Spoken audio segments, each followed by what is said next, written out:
What if there was a way to get into the unconscious, both your own and the collective, to explore it on your own? In this video I want to present one such method I use. It is only one of many, but it's very effective. Some of you have probably heard of meditation, an Eastern practice that has become very popular in the West since the middle of the 20th century. There are many varieties of it in different cultures and religious traditions, but today I will talk about vipassana, the Buddhist technique of understanding one's own mind. Vipassana is most often used either as a method of relaxation or psychological self-help. And this practice can indeed resolve many psychological problems, which I observed both in myself when I first started practicing it and in other people. However, this method has a great potential of exploring the deep processes of the psyche and the traces of the collective unconscious in the conscious individual, recognizing the archetypes in everyday things. Almost everyone is constantly affected by an inner dialogue, thoughts that they think almost constantly. Many people do not even notice it, usually being unaware of it in their daily activities and in conversations with others. If a person doesn't have psychological problems, he is usually aware of it when he finds himself alone and not doing anything important.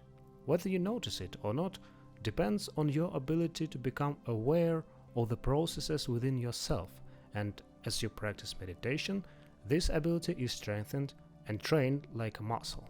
Meditation is simple awareness, the ability to separate yourself from the one who is thinking inside your head, from the one who is observing those thoughts. Actually, this is what the process of vipassana boils down to. You keep track of everything that goes on in your head and what you feel, without judging your thoughts or showing any attitude towards them. You just watch how a thought appears in your mind and gradually goes away, and the next one comes after it. You can do the same with your emotions and sensations in the body. You watch your feelings, how they're reflected in your body, or some physical sensations arise and how these feelings lead to certain thoughts, or vice versa. You've thought of something and an emotion came after this thought. You can observe all this within yourself like a zoologist observes the habits of a new and interesting animal without judgment or expectation, just with interest and curiosity.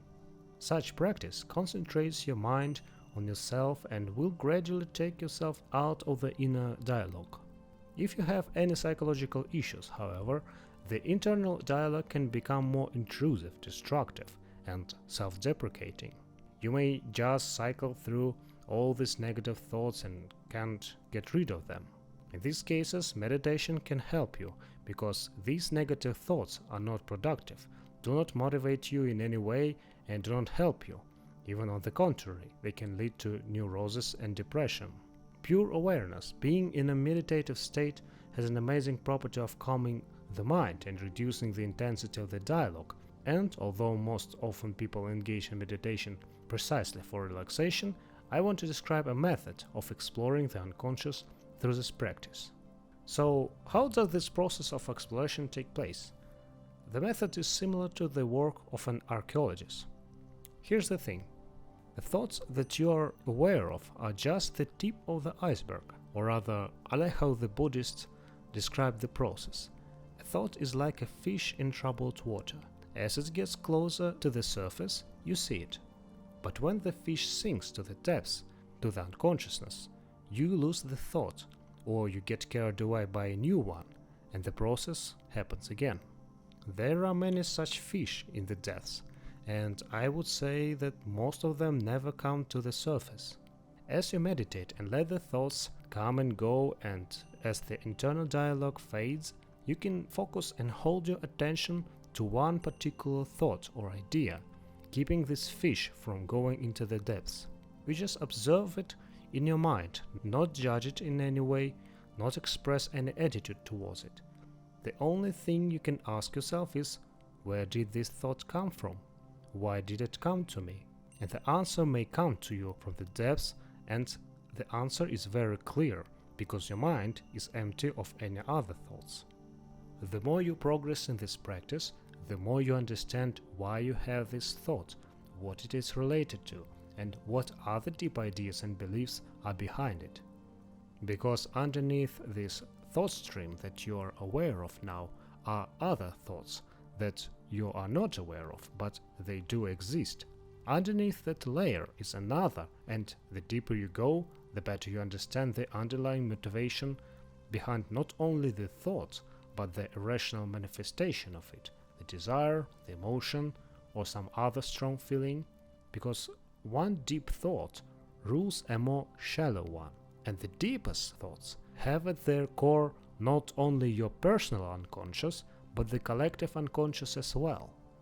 This is why I see the study of archetypes to be such an important aspect of the study of both the self, the other person, and the world in general.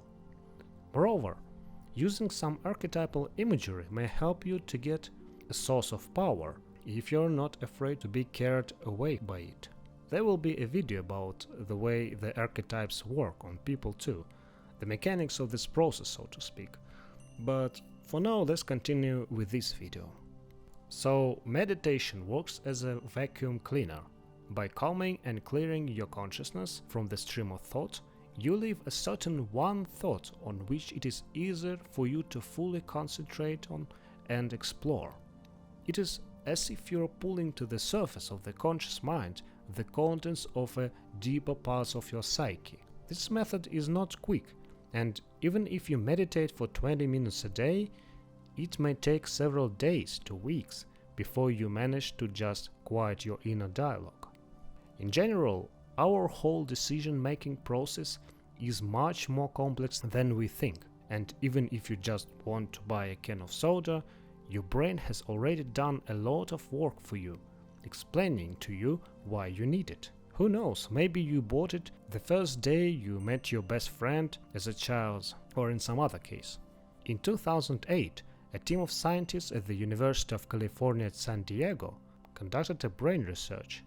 Volunteers who participated were shown pictures with letters and numbers on them.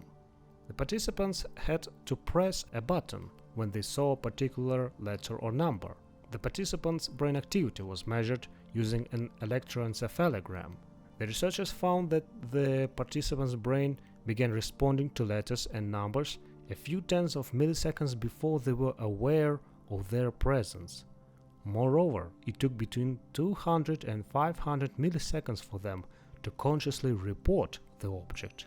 So the brain literally processes information without our knowledge, makes some decisions, and only then brings them to consciousness. And although it seems to us that we made this decision, the source of thoughts is actually the unconscious. If you like the video, hit the like button, share this video, and of course, subscribe to my channel for some new cool videos about meditation, archetypal psychology, myths, dreams, and all the interesting and mysterious stuff about human mind.